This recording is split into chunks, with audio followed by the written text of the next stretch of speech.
ఆహ్వానం పలుకుతూ ఉన్నారు. అదిగో స్వామివారు అండపిండ బ్రహ్మాండాల్ని ఉదరంలో పెట్టుకున్నటువంటి స్వామిని ఏ తాడు పెట్టి కట్టగలుగుతాం?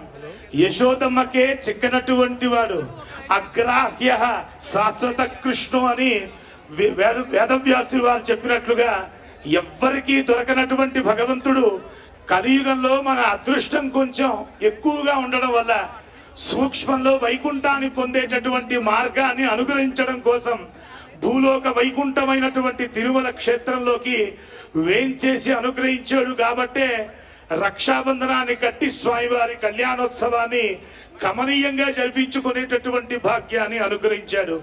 అందుకే స్వామివారి రక్షాబంధన ఆరాధన జరిగేటప్పుడు నాగరాజం ఆవాహయామి, అనంతం ఆవాహయామి, వాసుకు ఆవాహయామి అని మేలైనటువంటి సర్పజాతుల్ని ఆవాహన చేయడం.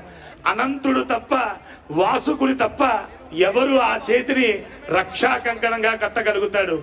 మూడు లోకాల్ని మూడు పాదాలతో కొలిచినటువంటి స్వామి ఈనాడు